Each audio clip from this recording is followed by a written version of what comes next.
That is a great phone call example of diplomacy in action. I think we want to try to get somebody with an international personality to come out here and help. Sullivan's come back to me saying, you need Biden, and I said probably tomorrow for an attaboy and to get the deets to stick. They're talking about the elections and how to engage and deal with Ukraine's transition after an autocratic leadership backed by Russia transitioning in a violent period to ensure that the elections were free and fair for the Ukrainian people. In 2014 is after Maidan, and then what happened is Viktor Yanukovych fled to Russia. He had invited the Russians actually to invade Ukraine to protect him.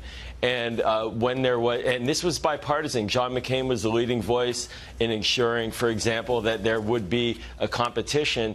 And ultimately, Petro Poroshenko, when he won the election. But the U.S., we have a long tradition of having both our Democrats and Republicans who are engaged in international democracy promotion to get out and go to countries and help work with different candidates and help work with the democratic systems there to get these elections right. That's an American principle that cuts across party lines for decades now. Ronald Reagan was the big initiator of that vision. Right. So why not the same type of respect or the same type of, some might call that spin, when it comes to President Trump?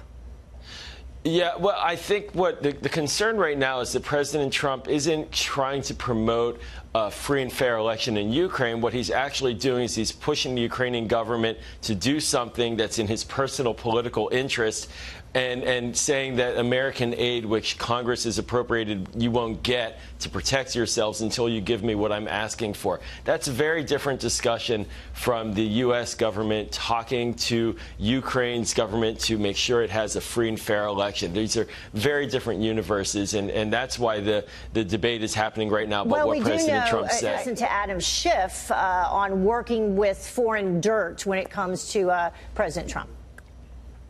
What's the nature of the compromise? Well, there were pictures of naked Trump. We will be back in touch with you through our staff to make arrangements to obtain these materials. So again, Democrats okay with getting foreign dirt there? No, actually, what Adam Schiff is saying there is that thank you for providing what you say you're providing. I'm going to have my team look into this, and clearly he didn't run with it.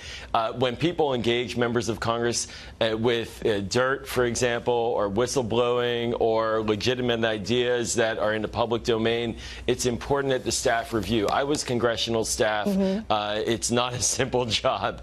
And these members of Congress, by doing what he did, he's not saying I ignore it. He's also not running with it to Twitter. He's saying I'll have my people look at it, and clearly he didn't do anything with it.